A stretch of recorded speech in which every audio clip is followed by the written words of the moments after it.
სტუდიაში ჩემთან ერთად არიან ნიკა ალავიძე და რესან ქიქავა პირდაპირ ეთერში ჩაგვერთვება ვასილ რევიშვილი მოგესალმებით და ძალიან დიდი მადლობა თქვენი დროისთვის.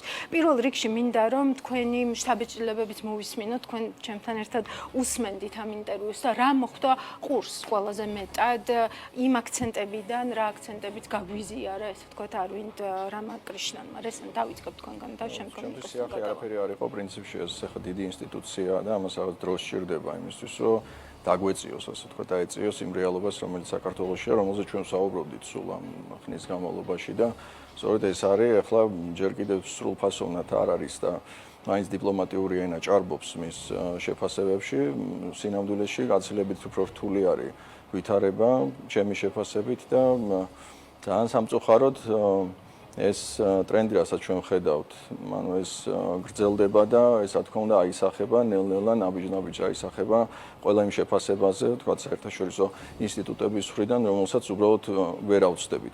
აქ თავარია ჩვენთვის რა არის ყველაზე მნიშვნელოვანი. ჩვენთვის მნიშვნელოვანი არა მათი შეფასებები, არამედ ის, რასაც ხედავთ რეალურად. ჩვენ და არ უნდა დაველოდოთ იმას, რომ ისინი მოგცემენ რაღაცა ჩამოშლის საბოლოოდ დასტურს, ალბათ რაღაცა პერიოდის დაგვიანებით, ჩვენ სანამ ყველაფერი ჩამოგოშლება და ხელებში დაგვემსხვრება, მანამდე უნდა შევცვალოთ ეს ვითარება, რომელიც გვაქვს. მადლობა, ნიკა.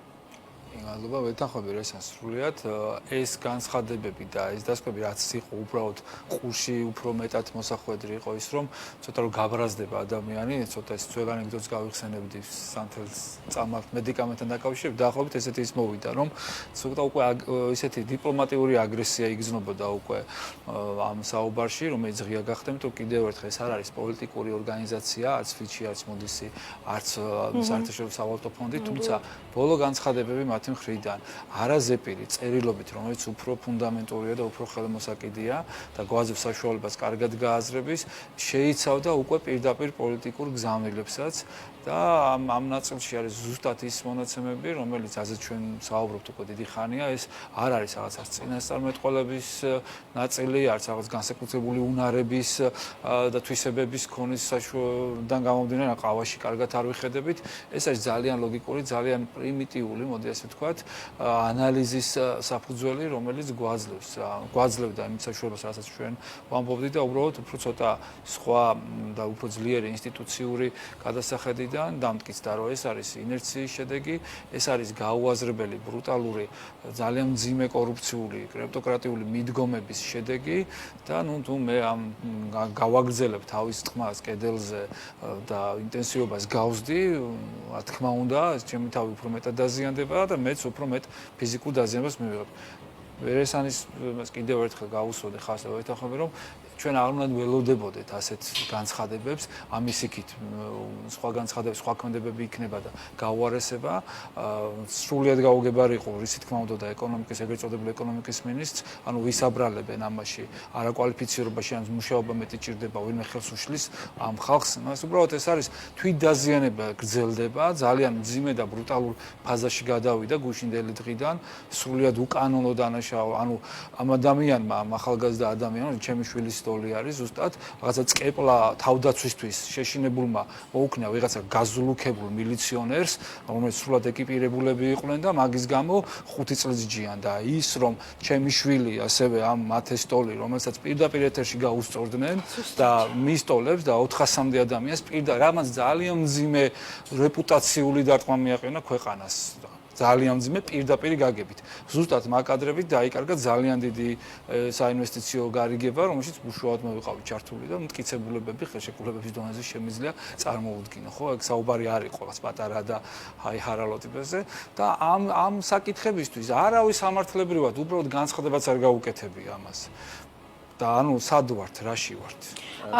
ვეთანხმებ დავამატებ, ეს არის განწყობა, რასაც განწყობას რაც ქმნის ზოგადად ქვეყანაში და როცა ეკონომიკაზე ვსაუბრობთ, ხო თითქოს არ არის ესე პირდაპირ თითქოს დაკავშირებული ასეთი უსამართლო. ეს უსამართლობის განცდა იწვევს ზოგადად ისეთ განწყობას, რომელიც ყველაზე დიდად ურტყამს ეკონომიკას და ურტყამს იმ პერსპექტივას, რომელიც აქვს ქვეყანას, იმიტომ რომ ამ განწყობას, ეს განწყობა გადის მერე ქვეყნის გარეთაც, ბუნებრივია ქვეყანასაც ცილდება და ყველას უჩნდება ის რაღაც დამოკიდებულება ასეთი ტიპის ქვეყნის მიმართ და მისი მომავლის მიმართ, რაც არის ჩვენთვის უაღრესად ნეგატიური და მე აღარ უნდა გაგვიკვირდეს არაფერი რაც ხდება ჩვენს თავს. კი, სხვათა შორის ეგ ხაზი და უერთდების სულისკვეთებასაც ასე. ეგ ხაზი არვინ დრამაკნიშნანსაც დაჭერილი აქვს, როცა ამბობს, რომ ესე ვთქვათ, შეიძლება მექანიკურად რიცხვები უშუალოდ პირდაპირ მიზეშედეგობრივად არ გაჩვენებდნენ ტენდენციას, მაგრამ ტენდენცია მაინც ხელშესახები იყოს კონტექსტიდან გამომდინარე. ხო, ზუსტად ეგ არის, რაც თქვა რეზერვების შემცირებასთან დაკავშირებით და ესე ვთქვათ, პირდაპირ უცხოური ინვესტიციების და რაც თქვენ ახსენეთ, ინვესტორების სენტიმენტების გაფუჭებით პირდაპირ თქვათ ამ ჩვენს ქვეყანასთან მიმართებით, რაც უდავოდ ძალიან სამწუხაროა. ვასილ რევიშვილიც პირდაპირ ხაზე ყავს. ვასილ, მოგესალმებით, დიდი მადლობა თქვენი დროისთვის. თქვენც მინდა რომ მოკლედ შესავლის სახით შემიჯამოთ, ესე ვთქვათ, ის მთავარი გზავნილები, რაც მოისმინეთ ამ ინტერვიუდან და ესე ვთქვათ, ვიცი რომ თქვენ ანუ ამ შემთხვევაში Fitch Ratings-ის შემთხვევაში ჩვენ არ ვაკვირდებით, ესე ვთქვათ, უბრალოდ საერთაშორისო საფინანსო ინსტიტუტის განცხადებას, ხო, საკრედიტო სარეიტინგო სააგენტოა, რაც პირდაპირ განსაზღვრავს იმას, თუ მაგალითად გაძვირდება თუ არა ფული, ვთქვათ, საქართველოსთვის, ვთქვათ, ინვესტორების აპეტიტი საქართველოსთან მიმართებით როგორი იქნება მომავალში და ასე შემდეგ. ხო, ეს არ არის პოლიტიკის გუზა, ეს მათ შორის არის პირდაპირ ფულის გუზაც ქვეყნისთვის, ხო? კი ბატონო, ნუ პირველ რიგში ნახეთ ჩვენ ზოგადად, რა თქმა უნდა, პოლიტიკა განაპირობებს ეკონომიკას ყველა ქვეყანაში და ჩვენ შემთხვევაში კიდევ უფრო მტკივნეულად, ხო? შეიძლება არაპირდაპირი კავშირია, მაგრამ კავშირი ციფრებშიც კი ჩანს. ანუ მიუხედავად იმისა, რომ ნათქვამი იყო, რომ ციფრებში არ ჩანს შეიძლება ეს ციფრები, ან შეიძლება ისე მწვავედ არ ჩანდეს, მაგრამ თუ დავაკვირდებით მხოლოდ ციფრებს, თქვენ ახსენეთ რეზერვები, ახსენეთ პირდაპირ უცხოური ინვესტიციები და მე ერთსაც დავამატებდი, ვთქვათ, სტრუქტურა მთლიანი შიდა პროდუქტის შეიცვალა, ხო? ანუ თუ ვთქვათ, პირობითად წერენ, ну, კარგი, ამას თავი დავანებოთ, ვთქვათ, რა ციფრი წერება, ეს კიდე ცალკე საკითხია ციფრების სიზუსტე, ხო? მაგრამ თუ 2023 წელს დაიყო განპირობებული ინვესტიციებით, ანუ შიდა ინვესტიციებით და გარკვეულწილად ექსპორტ-იმპორტის ნეტბალანსის გაუმჯობესებით 2024 წელს რო შევხედოთ, ერთ-ერთი მამოძრავებელი ზრდის არის მთავრობის და სახელმწიფო სტრუქტურების მიერ ხარჯვა, ხო? რაც იმ ჩამოთვლილთან ერთად კიდევ ერთხელ ვთქვათ, ციფრებში გამოსახავს იმას, რაც ხდება, ხო? იმისთვის რომ რაღაც window dressing-ი გაკეთდეს და გამოჩნდეს, ότι იზრდება პლეანში და პროდუქტი, ხდება მნიშვნელოვანი ხარჯვა, ხო? ზოგიერთი მათგანი კარგია, ინფრასტრუქტურული ხარჯვები, მაგრამ ხარისხით ავწევი. ხო, აი ეგ საინტერესო აქცენტია იქიდან გამომდინარე, რომ თქვათ, ერთადერთი, ესე ვთქვათ, მკაფიოდ და გამართულად დადებითი შეფასება, რაც მოვისმინე ამ ინტერვიუში, ეს არის სწორედ ფისკალურ დისციპლინასთან დაკავშირებული, ესე ვთქვათ, განმარტება. მაშინ, როდესაც ჩვენ არაერთხელ გვისაუბრია მათ შორის ამ სტუდიაშიც, რომ თქვათ, გადასახადებიც უკვე იძლევა რაღაც გარკვეულ სიგნალს იმასთან დაკავშირებით, რომ თქვათ ეს ეგრეთ წოდებული რუსული ბუსტერის ინერცია შეიძლება ნელ-ნელა, ესე ვთქვათ, ხო, ანუ განლევის რეჟიმში გადადიოდეს და ვთქვათ ეს ფორა იკარგებოდეს, რაც მთელი ამ პერიოდის განმავლობაში მიცემული ჰქონდა ჩვენი ქვეყნის ეკონომიკას, ხო? აი რა ქმნის აი ამ მკაფიოდ გამართულ დადებით შთაბეჭდილებას, ვასილ?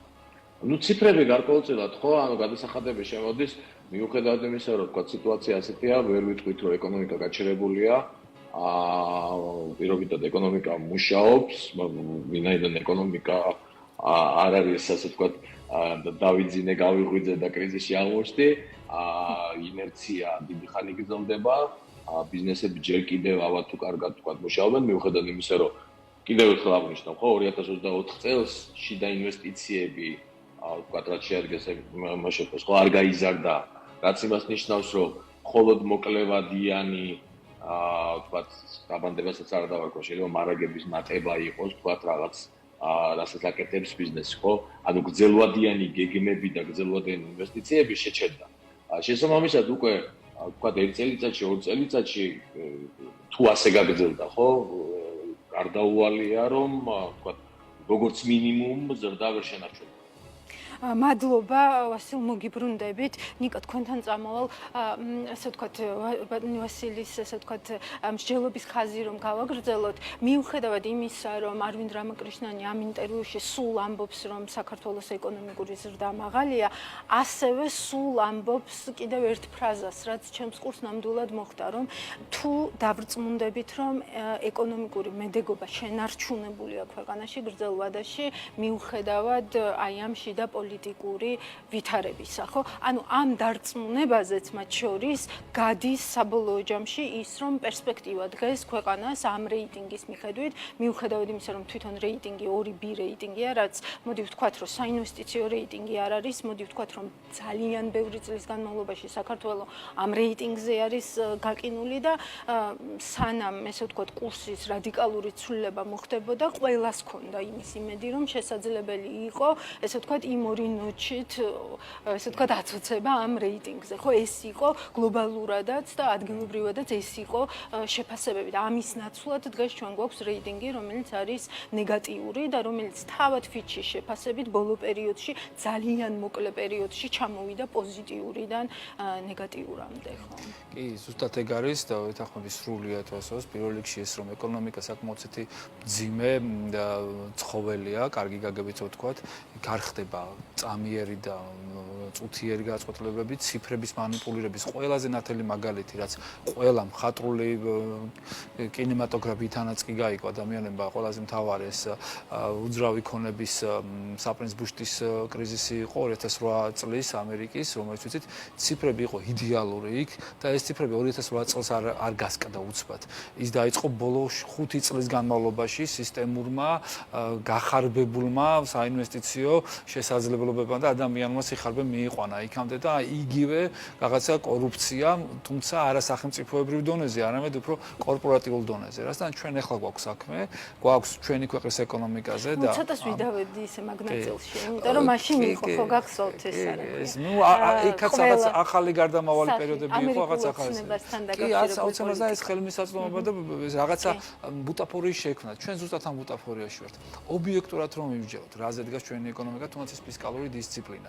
პირველ რიგში ეს მოლოდინი რომ ჩვენ რეიტინგს რომ მივუბრუნდეთ, რაც თქვით, დიდი ხანი ვიყავით ამ ჯანკ პოზიციაზე, რომელიც იყო გარდამტეხი, გარდამავალი ეტაპი. აი, ის რაღაც წერტილია, რომელიც იქითაც მიდის რაღაცა სიკეთისკენ, რომელიც აქეთაც პირდაპირ ბრუნდები იქ, სადაც იყავი მუბედურებაში. კახა ბენდუქიძის ცნობილ ესეს რო და მოკლე ჩანს რო დავესესხოთ, როცა სიცივეში, ფუნაში ხარ, დიდი ხანი ჩავარდნილი, ამოსვარგენ. ეს მომენტი იყო, როცა ამოვედით ჩვენ იმ ფუნიდან, ვიგზენით ის სიცივე, მაგრამ მივხვდით, რომ ეს იყო ის დისკომფორტი, რომელთაც დიდი კომფორტისკენ მივდიოდით. მაგრამ არანაირი რეფორმა აბსოლუტურად არაფერი ამ ახალ პერიოდში არ განხორციელებულა, ეს იყო ინერცია, იგივე ფისკალურ ნაწილშიც. თუ კი რამე რეფორმა იყო, რაზეც რადიკალურად შეიცვალა 18-20 წლის წინ ეს კულტურა ფისკალური დისციპლინასთან გადასახადების გადახდის გაუმჯობესება ამ ნაწილში არ მოხდა არა ჩვენთან. არანაირი ისეთი ინსტიტუციური, სისტემური ნაბიჯები, გარდა იმ პოლიტიკური დამაზიანებელი განცხადებების, რომელიც პარალელურად შეიძლებოდა წასულიყო, რომელსაც შეიძლებოდა მაინც რაღაცა ნაწილში გადაეფარა მცირედით გაენეიტრალებია ეს ნეგატიური ზემოქმედება, რომ ეკონომიკა რაღაცაზე დგას, არ არის მთლიანად ხარჯვაზე და მოხმარებაზე დამოკიდებული და დაფუძნებული ამ ბიუჯეტის. იმიტომ რეალურად ბიუჯეტიც გაიზარდა და გაიზარდა მოპარვის შესაძლებლობები ძალიან ვიწრო ჯგუფისგან და რეალურად ისევ და ისევ ეს ერთი მკვდარი წრე ატრიალებს ყველაფერს და კიდევ დაუწყვნოთ იმაში, რომ ეს ქვეყანა, ეს ეკონომიკა არის მაინც და მაინც არ გამდიდრებული, თუმცა ძალიან მდიდარი მთავრობის ხელში, რომელიც ძალიან ბევრ არასერიოზულ, არასაქმიან, არაკვალიფიციურ გადაწყვეტილებას იღებს, რაც უკვე უშუალოდ აგერ გახსნილათაც გესაუბრება საერთაშორისო სარეიტინგო ორგანიზაციები. კიდევ ერთხელ, ეს სარეიტინგო ორგანიზაციები საუბრობენ არა ჩვენთვის, რომ ეს ჩვენ გაგვჭირდება მათი თქმა, რომ აქაც ქუჩაში რა ხდება და ვაკვირდებით რაც არის, ეს უკვე კარგად ვიცით, ხო? ესენი ესაუბრებიან იმ ადამიანებს, იმ ინსტიტუციებს, იმ ფინანსურ ინსტიტუტებს, ვინც უნდა გადაწყვიტოს ამ ქვეყანაში ღირს თუ არა ფულის ჩადება და ჩადონ თუ არა ფული. მათ არ ადარდებთ ნიკას გალახავს ვიღაცა მილიციელი თუ რაღაცა გაზიან წყალს და გაზიან იმას შეგვასხავს აგერ ეს არის მე და თქვენ მათ ეს არ ადარდებთ დიდად კი ადარდებთ იმათ ეკოსისტემა სად არის ეს ყველაფერი როგორ არის მოწყობილი მართლობა და როგორ არის ეკონომიკური რეფორმები დალაგებული და განსაზღვრული და როგორ ფუნქციონირებს ციფრების კითხვა იციან კარგად და უკვე ამ ციფრებშიც ძალიან ბევრი გეპია ძალიან ბევრი უკვე ვერ დამალვადი, ვერ შეფუთვადი მაჩვენებელი გამოვიდა უკვე სააშკარაოს. კი, ვიცი რომ ვასილ რევიშვილი რამდენჯერმე დაგეთანხმათ თქვენი საუბრის განმავლობაში ამიტომ მასთან გადავალ და მიცემ შესაძლებლობას რომ დაგვიბრუნოს ესე ვთქვათ უკავშირი. გისმენთ? რასთან დაკავშირებით? ანუ იმასთან დაკავშირებით, რაზეც საუბრობდით, ხო? ანუ ნიკა რამდენიმე რაღაცას შეეხო და მათ შორის შეეხო, ესე ვთქვათ, იმასაც, რომ რეალურად ეს უკვე რაღაცა მართლობის ხარისხის გაუარესებაშიც გადადის და ამაზე უდიდესი აქცენტი აქვს გაკეთებული, ესე ვთქვათ, მათ შორის Fitch Ratings-საც, ხო? როდესაც ამბობს, რომ აი ეს პოლარიზება ეს შეგნებული ფრაგმენტაცია საზოგადოების და ვერ შეთანხმება მთავარ ღუზაზე, რაც მათ შორის ღუზა იყო, ესე ვთქვათ, Fitch Ratings-ისთვისაც და ეს არის საქართველოს მკაფიო და არჩეული ევროატლანტიკური კურსი, ანუ ეს ყველაფერი უკვე გავლენას ახდენს ისეთი ტიპის ნეგატიურ სენსიტივობებზე, რომლებიც შესაძლოა ახლა რაღაც პირდაპირ გავლენას არ ახდენდეს, მაგრამ მომავალში აუცილებლად მოახდენს და ეს ამიტომ რეიტინგის ნაწილია. არა, ხო, რა თქმა უნდა და დავამატებ. ახლაც ახდენს პირდაპირ გავლენას, ხო? თუნდაც ის რომ თქვათ რამდენჯერ ვახსენეთ, გაყინული ვართ ამ junk rating-ზე, ამის ბრალია მხოლოდ ხო ჩვენი მთავრობის თუ ქართული ოცნების ასე ვთქვათ არჩევნების, ხო? ეგერთი, მეორე თუ შევხედათ მე წმინდა ციფრებით ვიმსჯელო double B rating-ისთვისაც უკვე როგორ არის ითახა რომ შევადაროთ სპრედი პირობითად რამდენად ივაჭრება ქართული ევრობონდი რომელიც პრინციპში რისკებს კარგად ასახავს ხო double B rating-საც არ შეესაბამება ხო უფრო მაღალი სპრედი ანუ უფრო იაფია ბონდი ვიდრე double B ბონდი უნდა იყოს ხო კლავ ციფრები რო გადავთავოთ რაც ნიშნავს ეს რომ რეალურად ინვესტორებისთვის ის სიტყვები, რასაც Fitch-ი ამბობს, იმის მაჩვენებელია, რომ სიტუაცია უარესდება. Double B სტაბილური არ არის, Double B მნიშვნელოვნად ნეგატიური, ასე ვთქვათ, მოლოდინებია. ეგ ერთი და მესამე, ხო, მოლოდინები, რაც უბრალოდ მოლოდინების პროგნოზირების შეუძლებლობა, ხო, მართლობა ახსენებ თქვენ. დიახ, სწორედ მართლობის, ასე ვთქვათ, გადაცდომების თუ შეცდომების თუ არცოდნის თუ შეგნებული ბოროტების გამო ხდება ის რომ პირობითად უცხოელი ინვესტორი ან გინდათ ადგილობრივი ინვესტორი მანამდე ახსენებდა ინვესტიციები არ ხორციელდება არანაირი პროგნოზირებადობა ხვალინდელ გადაწყვეტილებაზე პირობითად ხელისუფლებაში მყოფი ძალების არ აქვს ხო ხვალ შეიძლება მოვიდეს კანონი რომელიც მოითხოვს ნაციონალიზაციას რაღაც კერძო ბიზნესის ქონებას, ხო? პირობითად იმედია ეს არ მოხდება, მაგრამ შორსაც არ აქვს. ხო, შესაბამისად, არა პროგნოზირებადობა, მოლოდინები უარყოფითი და პლუს, რა თქმა უნდა, ციფრები უკვე როგორც გითხარით, არ არის ისეთი კარგი და ბევრი უკვე ხდება კიდეც რომ ციფრები რეალური არ არის, კარგი შესაძლებელია თქვა Fitch-ის შეფასებას ზრდის, რომელიც 5.4 პორტები და IMF-ის, რომელიც 7.2-ია, რომელიც თქვა, აი ხელისუფლების, ასე თქვა, შეფასებასთან ახლოსაა 7.3-იან თქვა. ანუ 2%-იანი აცდენა გვაქვს ერთი ანუ 6 თვიან პერიოდზე, ხო? 6 თვე დაახლოებით წელიწადის ბოლოს და 2%-იანი აცდენა უზარმაზარია. ხო, ანუ რეალურად ციფრებთან ხელმისაწვდომობა ან ციფრების რეალურობა და სინამდვილე უკვე აღარავის აღარ ჯერა. ეს არის პრობლემა. კი, ძალიან დიდი მადლობა ამ პასუხებისთვის, დაგემშვიდობებით და მივცემ ახლა შესაძლებლობას სტუდიაში სტუმრებს, რომ შევაჯამოთ ჩვენი საუბარი. რესან ევრობონდი ახსენა, ესე ვთქვათ, ვასილმა და რეალურად, ესე ვთქვათ, ყველაზე, ესე ვთქვათ, ცალი არგუმენტი, რაც მოვისმინეთ, რატომ შეიძლება, რომ ამ ეტაპზე ქართული ოცნების მთავრობას აინტერესებდეს საერთაშორისო სავალუტო ფონდის პროგრამა, მათ შორის არის თუ კი ის გადაწყვეტს, რომ ამ ევრობონდის რეფინანსირება მოახდინოს, ხო, ნიკა, რესან ორივეს გეკითხებით. ანუ როგორ ფიქრობთ, აი რატომ არ ითხოვს ქართული ოცნების მთავრობა დღეს ამ პროგრამას? გამიჭირდება მაგის კომენტარის გაკეთება, რატო არ ითხოვს თქვათ ზოგადი რაღაცნაირ პოზაში დგომა ქვია, ამას რაღაც პოზიორობა ქვია თუ რაღაც აი მოლოდინის რეჟიმში ყოფნა თითქოს პირველი ნაბიჯიდან გადაიდგას თუ რაღაცა აი ყოველ შემთხვევაში ხო ნებისმიერი ინსტიტუცია, საერთაშორისო ინსტიტუცია არ არის თავსებადი ასეთი ტიპის მმართველობასთან და ეს ადრე თუ გვიან აუცილებლად გამოიწვევს ამ ჯახს, ასე ვთქვათ.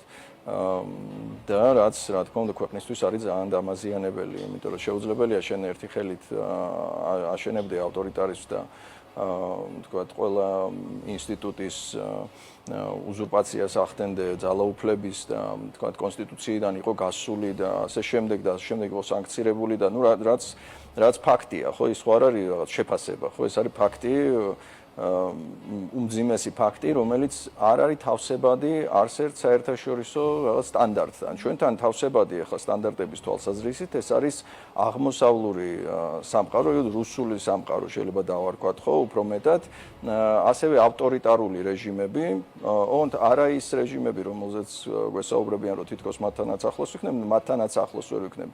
ეს არის უფრო აი ისევ რუსეთი და არ ვიცი, კორეა შეიძლება იყოს თუ რაღაც აი მსგავსი ტიპის ქვეყნები, სადაც კულტურული და შინაარსობრივი სამწუხაროდ თავსებადობა გაგვიჩნდა ბოლო პერიოდში. ანუ ჩვენ ვართ კონფრონტაციულ რეჟიმში დღეს. დაუჯერებელიც არის ჩემთვის ახლა ამაზე რომ ვსაუბრობ. დასავლეთთან, ანუ ყველა ცივილურ ქვეყანასთან ჩვენ ვართ კონფრონტაციულ რეჟიმში და გვაქვს თბილი ურთიერთობა ყველა იმ ქვეყანასთან, თავარი ქვეყნის ჩათვლით, მათ შორის რომელიც არის ჩვენი ქვეყნის ოკუპანტი და მტერი სახელმწიფო, ამათთან გვაქვს თბილი ურთიერთობა. შესაბამისად, რა თქმა უნდა, დასავლურ ინსტიტუციასთან თქვათ ურთიერთობა, რაღაცა მათთან რაღაც დიალოგი იქნება თუ ნებისმიერი სახის კომუნიკაცია, ეს არის უკვე არაბუნებრივიც არის, ანუ რაღაც უცნაური არის, იმიტომ რომ ეს თავსებადობა საერთოდ მოშლილია თავიდან ბოლომდე. ნუ ერთადერთი თუ არ ჩავთვლით, რომ რაღაც შეიძლება მთელი მთავრობა ჩავიდეს იტალიაში და გახსნან 2 წლის წინ გახსნილი საკონსულო, თქვათ. ან რაღაცა იმ მსგავსი ტიპის შოუს თუ არ წარმოვიდგენ, ანუ რეალურად სამწუხაროდ ეს არის გარემო შექმნილი, რომელშიც არაფერი პოზიტიური, არაფერი ცივილური და რამე აი რაღაცა კარგის მანიშნებელი ბოლო პერიოდში ჩვენ ამას საერთოდ ვერ ხედავთ და ეს ნეგატიური პერსპექტივა ზუსტად მე მგონი თვითონ ეს სიტყვები ძალიან კარგად ასახავს იმ რეალობას, რომელშიც ჩვენ ვიმყოფებით. სამწუხაროდ უნდა დაგეთანხმოთ. შეჯამება მინდა ცოტა სხვანაირი და შეჯამება მინდა აი კონკრეტული მაგალითით, რომლის შესახებაც გუშინ გავიგეთ, აი სხვა თანაბარ პირობებში, აი იმ პირობებში, როდესაც საქართველოს ისევ თავის კურსზე დგას და ესე ვთქვათ, რაღაც სირთულეებით, მაგრამ აი ამ ძალიან დიდი გახსნილი ფანჯრის გათვალისწინებით წინ მიიწევს.